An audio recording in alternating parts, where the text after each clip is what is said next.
Next देखिए students कि हमने ए एक्स टी की वैल्यू फाइंड आउट कर ली, सी एक्स टी की भी कर ली है और बी एक्स टी की वैल्यू भी फाइंड आउट कर लिया। जो एक्साई1, एक्साई2 और ईटा में वैल्यूज़ यूज़ हो रही थी, जो कॉन्स्टेंट वहाँ पे यूज़ हुए थे, उनकी वैल्यूज़ हमने फाइंड आउट कर लिया। लेकिन यहाँ पे एक और बात है कि यहाँ पे हमारे पास जो गैमा एक्स, डेल एक्स, यहाँ पे हमारे पास लेमडा एक्स और यहाँ पे हमारे पास बीटा एक्स, इन इक्वेशन में हमारे पास ये जो कांस्टेंट यूज़ हुए हैं, इन कांस्टेंट्स की अगेन हमने वैल्यूज़ फाइंड आउट करनी है। इनकी वैल्यूज़ फाइंड आउट करेंगे, देन हम उन वैल्यूज़ को यहाँ पे पुट करेंगे एंड देन हम जो है वो एक्साई1, एक्साई2 और ईटा की वैल्यूज़ में बी एक्स टी, सी एक्स टी और ए एक्स टी की वैल्यूज़ को पुट करेंगे। तो नो फर्दर हमने जो इक्वेशन यहाँ पे फाइंड आउट की थी, सिस्टम ऑफ इक्वेशन से हमारे पास इक्वेशन बनी थी इक्वेशन 6, 7, 8 एंड 9, 10 एंड 11। इनमें से हमने 11, 8 और 10 इक्वेशंस को यूज़ कर लिया है। जो इक्वेशन रैगिंग हैं उनको अगेन हम यूज़ करेंगे और हम जो ये कांस्टेंट जो है lambda X, beta X, gamma X and del x, इन कांस्टेंट्स की वैल्यूज़ को फाइंड आउट करेंगे। तो अच्छा नेक्स्ट हम क्या करेंगे, हम इक्वेशन नंबर 9 लेंगे एंड इक्वेशन नंबर 9 हमारे पास है A double X T equal to 0। मिनटू से हमने ए का डबल एक्स से डेरिवेटिव लेना है, मतलब 2 दफ़ा हमने with respect to X derivative लेना है एंड फिर हमने with respect to T derivative लेना है और जो हमारे पास टर्म आएगी वो हमने यहाँ पे राइट डाउन कर देनी है। तो हमारे पास जो ए एक्स टी की वैल्यू है वो हमारे पास ये है, इसका हम 2 टाइम एक्स से डेरिवेटिव लेंगे और then with respect to T derivative लेंगे और हमारे पास ये आंसर आएगा। ठीक है, इस आंसर को इक्वल टू 0 लिख देंगे। देन हम जब कंपेयरिंग करते हैं टी कोफिशिएंट की, अगर हम टी की करेंगे तो हमारे पास lambda triple x of x is equal to 0 आ जाएगा और gamma double prime of x is equal to 0 आ जाएगा। नाउ हमने यहाँ पे कंपेयरिंग की है टी वेरिएबल की। यहाँ पे हमारे पास टी की पावर 1 में जो वेरिएबल है वो हमारे पास लेफ्ट हैंड साइड पे -4 लैम्डा, यहाँ पे 4 आएगा, 4 टाइम हमारे पास डेरिवेटिव आएगा विद रिस्पेक्ट टू एक्स। ये हमारे पास आ जाएगा इक्वल टू 0 क्योंकि राइट साइड पे 0 है। अगर हम टी की पावर 1 को कंपेयर करें बोथ साइड, कोफिशिएंट की कंपेयरिंग हुई है जहाँ से हमारे पास इक्वेशन नंबर 12 बनेगी और टी की पावर 0 से हमारे पास gamma double prime of x is equal to 0 आएगा। ये हमारे पास इक्वेशन नंबर 13 बन जाएगी। ठीक है स्टूडेंट्स, तो यहाँ पे हमने इक्वेशन नंबर 9 से अगेन 2 इक्वेशंस बना ली हैं। अब हमने जो है ये गैमा, अल्फ़ा एंड बीटा की जो है वो वैल्यूज़ फाइंड करनी है, इसलिए हम अगेन इक्वेशंस बना रहे हैं। फ्रॉम इक्वेशन नंबर 7 से हम फर्दर से सोल्व करेंगे, जिसमें हमने जो बी एक्स टी की वैल्यू फाइंड आउट की है उसका 2 time with respect to X derivative लेंगे, माइनस हमने जो ए की वैल्यू फाइंड आउट की है एक कॉन्स्टेंट की, उसका विद रिस्पेक्ट टू पहले एक्स डेरिवेटिव लेंगे, फिर with respect to T variable फिर विद रिस्पेक्ट टू टी हम इसका डेरिवेटिव लेंगे। तो इस तरह हमने जो कॉन्स्टेंट्स की वैल्यूज़ ली हैं उनके डेरिवेटिव्स लेके यहाँ पे हम पुटिंग कर देंगे। वैल्यूज़ को जब हम पुट करते हैं और फर्दर से सोल्व आउट करते हैं इक्वल टू 0 से, ये हमारे पास इक्वेशन बनती है। इस इक्वेशन पे आप लोगों ने कोफिशिएंट कंपेयरिंग करनी है। भाई कंपेयरिंग कोफिशिएंट हमारे पास फर्दर 14 एंड 15 इक्वेशंस बनती हैं, जहाँ से हमारे पास हमने कंपेयरिंग करनी है टी की पावर के 1 की, तो हमारे पास ये टर्म इक्वल टू 0 आ जाएगी। अगर हम टी की पावर 0 की कंपेयरिंग करते हैं बोथ साइड, तो हमारे पास ये टर्म आएगी जो इक्वल टू 0 होगी। तो ये 2 इक्वेशंस बन जाएंगी। फर्दर हमने इक्वेशन नंबर 6 लेनी है और उसमें भी हमने वैल्यूज़ को पुट करना है, जहाँ पे हमारे पास वैल्यू आएगी ए जो हमने कांस्टेंट लिया है उसके हमने 3 time with respect to X derivative उसका लेके, तो इस यहाँ पे हमने उस वैल्यूज़ को पुट कर देना है। यहाँ पे हमने वैल्यूज़ को पुट कर देना। तो जब हम इस ए जो हमने फाइंड आउट किया था, ये वाली ए की वैल्यू कांस्टेंट की, या इसका हमने 3 टाइम एक्स से डेरिवेटिव लेना है with respect to X, 3 time हमने इसका डेरिवेटिव लेना है, तो हमारे पास ये आंसर आएगा। ठीक है, इस आंसर पे हमारे पास ये इक्वेशन बनेगी और फिर हम कोफिशिएंट ऑफ कंपेयरिंग कर लेंगे। यहाँ पे हम कंपेयरिंग कर लेंगे कोफिशिएंट की, देन हमारे पास इक्वेशन नंबर 16, 17 एंड 18 बनेगी। मतलब हमारे पास ये टर्म भी हमारे पास इक्वल टू 0 आएगी। अगर हम टी की पावर 1 का करें तो ये टर्म इक्वल टू 0 आएगी। अगर टी की पावर 0 का हम 0 को कंपेयर करें तो हमारे पास del triple prime of x is equal to 0 आ जाएगा। तो ये हमारे पास इक्वेशन नंबर 16, 17 एंड 18 बन गई है। अब आप लोगों ने क्या करना है, जो इक्वेशन नंबर 9, 7 और 6 को यूज़ करके हमारे पास इक्वेशन नंबर 12, 13, 14 14, 15, 16, 17, 18 बनी हैं, इनमें से आप लोगों ने कोई भी इक्वेशन उठानी है जहाँ से आप लोग लैम्डा ऑफ एक्स की वैल्यू फाइंड आउट कर सको, ठीक है। तो हमने क्या किया, हमने triple prime of x is equal to 0 ये इक्वेशन ले लिया। यहाँ पे तो 4 प्राइम आना है, ठीक है, यहाँ पे 4 प्राइम आना है। यहाँ पे हमने जो थ्री प्राइम वाला है लैम्डा उसको उठाना है और यहाँ पे इसकी इंटीग्रेशन करनी है 3 time with respect to X. तो हमारे पास क्या आ जाएगी, लैम्डा ऑफ एक्स की वैल्यू आ जाएगी। नेक्स्ट देखिए स्टूडेंट, इक्वेशन नंबर 14 ली है, हमारे पास lambda triple prime into x is equal to 0 है। तो हम इसको with respect to x integrate करेंगे। अगर हम फर्स्ट टाइम इंटीग्रेट करेंगे तो हमारे पास कांस्टेंट c1 आएगा। अब यहाँ पे देखिए हमारे पास वेरिएबल जो है वो एक ही वेरिएबल यूज़ हो रहा है। तो जब हमारे पास फंक्शन में एक ही वेरिएबल यूज़ हो रहा है तो हम कांस्टेंट लेंगे c1। लेकिन हमने जो पीछे कांस्टेंट लिए उनमें हमने वेरिएबल्स को यूज़ किया क्योंकि हमारे फंक्शन में 3 वेरिएबल थे तो कांस्टेंट में 2 वेरिएबल्स आए थे। यहाँ पे 2 वेरिएबल होंगे तो कांस्टेंट में भी वेरिएबल आएगा, ठीक है।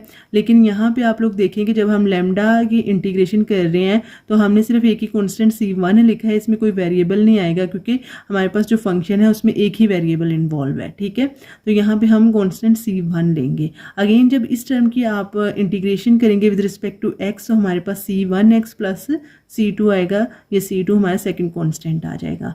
अगेन हमने इस डेरिवेटिव को ख़त्म करने के लिए थर्ड टाइम इंटीग्रेशन करनी है विद रिस्पेक्ट टू x, तो हमारे पास लैम्डा x की वैल्यू आ जाएगी। तो इक्वेशन नंबर 19 बन जाएगी।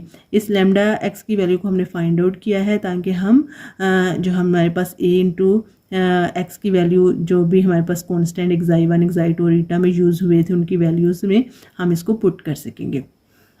नेक्स्ट हमने इक्वेशन नंबर 13 ली है जिसमें हमारे पास gamma double prime x is equal to 0 है।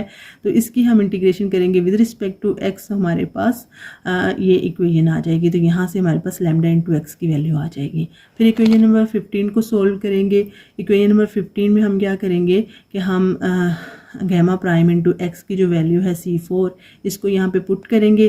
देन हम b double prime into x is equal to c4 पे इंटीग्रेशन करेंगे। 2 टाइम इसकी इंटीग्रेशन करेंगे। तो 2 टाइम इंटीग्रेशन करने के बाद हमारे पास ये इक्वेशन आ जाएगी। तो हमारे पास बीटा एक्स की वैल्यू फाइंड आउट हो जाएगी। ये हमारे पास बीटा एक्स है, सॉरी यहाँ पे बी एक्स नहीं है, बीटा एक्स है और इसकी हमने वैल्यू फाइंड आउट किया। फिर इक्वेशन नंबर 18 यूज़ करेंगे और उसकी हमने 3 टाइम ऑफ इंटीग्रेशन करनी है विद रिस्पेक्ट टू एक्स। तो हमारे पास डेल एक्स की वैल्यू फाइंड आउट हो जाएगी। तो यहाँ पे हमने डेल एक्स की वैल्यू फाइंड आउट की, जो ये हमारे पास इक्वेशन नंबर 22 बन गई। तो यहाँ पे जी हमने कितने कांस्टेंट की वैल्यू फाइंड कर ली है, हमने गैमा की कर ली है, बीटा की भी कर ली है, डेल के भी कर लिया और हमारे पास लैम्डा एक्स की वैल्यू भी यहाँ पे देखिए लैम्डा एक्स की वैल्यू भी आ गई है। तो ये सारे जो कांस्टेंट जिनकी हमने वैल्यूज़ फाइंड आउट की, इन वैल्यूज़ को हम कहाँ पे पुट करेंगे, इसको हम पुट करेंगे यहाँ पे CXT की वैल्यू लैम्डा एक्स में आई थी तो लैम्डा एक्स की वैल्यू यहाँ पे पुट हो जाएगी। नेक्स्ट हम देखें तो इक्वेशन नंबर ई देखें आप लोग, यहाँ पे हमारे पास lambda x and beta x की वैल्यू पुट कर देंगे। हम लैम्डा एक्स की जो वैल्यू है उसका with respect to X derivative लेंगे। इस डैश का मतलब है कि विद रिस्पेक्ट टू एक्स पहले डेरिवेटिव लेंगे, फिर जो वैल्यू आएगी उसे यहाँ पे पुट करेंगे। फिर हम बीटा एक्स की वैल्यू भी पुट कर देंगे। एक्स हमारे पास कांस्टेंट आया था AXT, इसमें हमारे पास lambda double prime of x use हो रहा है, गैमा एक्स, डेल एक्स, इन सब की वैल्यूज़ को यहाँ पे पुट करेंगे। देन हम फाइनली जो है वो फाइंड आउट कर लेंगे AXT, BXT एंड CXT की वैल्यू। जब हमारे पास lambda x and del x की वैल्यूज़ भी आ जाएंगी इसमें पुट कर देंगे तो देन हमारे पास क्या आ जाएंगी, AXT, BXT एंड CXT की वैल्यूज़ फाइंड आउट हो जाएंगी। हमने इक्वेशन नंबर 90 को डी में पुट किया है। जो हमारे पास इक्वेशन नंबर डी CXT की वैल्यू थी उसमें हमने 19 को पुट किया, मीन टू से हमने लैम्डा एक्स की वैल्यू को यहाँ पे पुट कर दिया। नेक्स्ट हमने इक्वेशन नंबर 19 एंड 21 को ई इक्वेशन में पुट किया तो हमारे पास BXT की वैल्यू ये बन गई। यहाँ पे हमारे पास BXT की वैल्यू बन गई। फिर हमने 19, 20 और 22 को यूज़ किया, उसे F में पुट किया तो देन हमारे पास AXT की फर्दर जो फाइनल वैल्यू है वो ये आएगी, ठीक है। C कांस्टेंट में वैल्यूज आ जाएंगी।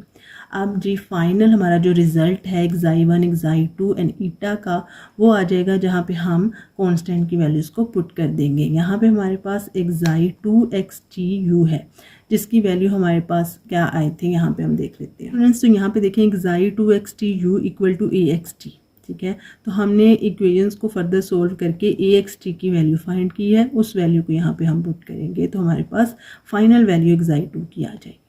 सेम एज इट इज़ जब हम यहाँ पे AX plus B X T की जब वैल्यू यहाँ पे हम पुट करेंगे तो हमारे पास xi1 xtu की फाइनल वैल्यू आ जाएगी। तो यहाँ पे हमने उन वैल्यूज़ को पुट करना, यहाँ पे हम cxt की वैल्यू को पुट करेंगे।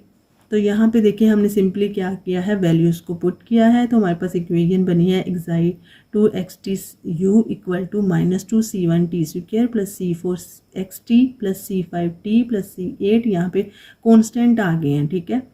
तो फर्दर जब हमने xi1 xtu में वैल्यूज़ को पुट किया और इसे हमने सोल्व किया तो हमारे पास इक्वेशन बनती है, यहाँ पे देखिए xi1 xtu is equal to -2c1 xt minus 2c2t plus c4 1/2 so on, ये वैल्यू हमारी जो है वो बन जाती है xi1 के लिए। तो फर्दर स्टूडेंट्स यहाँ पे देख लें कि हमने जो ईटा xtu की वैल्यू फाइंड की थी, इसमें हमारे पास कौन कौन से कॉन्स्टेंट यूज़ हुए, उन कॉन्स्टेंट्स की वैल्यूज़ को यहाँ पे हमने पुट किया।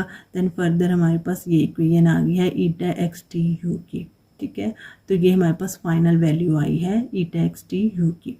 तो अब जो फाइनल वैल्यू आ गई है xi1 xi2 एंड ईटा की, इनसे हमने Lie points symmetry of PD find out कर लेनी है। तो जी स्टूडेंट्स, फाइनल रिजल्ट की तरफ चलते हैं कि हमारे पास जो पीडी के लिए फिक्स ऑपरेटर है वो हमारे पास है x is equal to xi1 partial by partial x plus xi2 partial by partial t plus eta partial by partial u। तो now we finding the value of Lie points symmetry of PD. अब हम Lie points symmetry of PD find out कर सकते हैं। तो कैसे find out करना है जी, सबसे पहले हमने देखना है कि हमारे पास जो कॉन्स्टेंट्स हैं वो कितने हैं, ठीक है। ईटा में देखें तो हमारे पास कितने कॉन्स्टेंट इन्वॉल्व हो रहे हैं, यहाँ पे C6 तक हमारे पास कॉन्स्टेंट है, बल्कि C6 तक भी C8 तक भी हैं। तो हम यहाँ पे xi2 में देखें C1 4 5 8 9 एंड 10 10 से आगे भी xi1 में देख लेते हैं। तो हमारे पास C10 मतलब 10 कांस्टेंट है इन तीनों।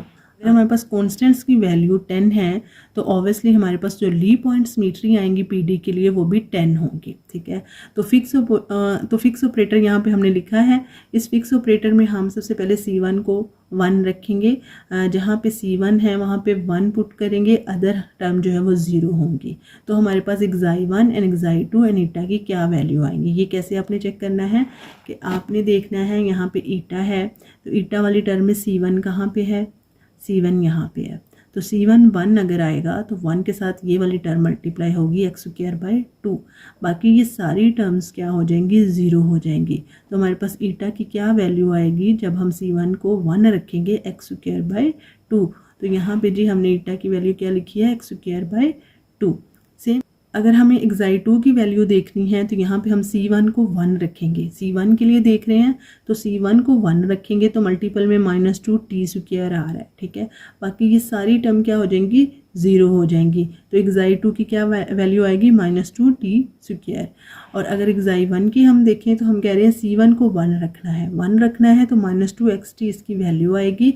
बाकी सारी टर्म्स हमारे पास क्या हो जाएंगी, 0 हो जाएंगी। तो देन हमने यहाँ पे जब C1 को 1 रखा और अदर टर्म्स जो है वो 0 रखी तो हमारे पास xi1 आ गया -2x, xi2 -2t², eta is equal to x²/2। Same as it is आप लोगों ने बाकी टर्म्स के लिए भी इसे फाइंड आउट करना है, C2 के लिए, C3 के लिए। तो हमारे पास जब xi1 xi2 एंड ईटा की वैल्यूज़ आ गई हैं तो हमारा जो फिक्स ऑपरेटर पीडी के लिए है वो 1 x1 जो है उसकी वैल्यू का क्या आएगी, xi1 की जगह -2x पुट हो जाएगा पार्शियल x माइनस हमारे पास xi2 2t² है तो वो टर्म हमारी पुट हो जाएगी partial t plus x²/2 partial u।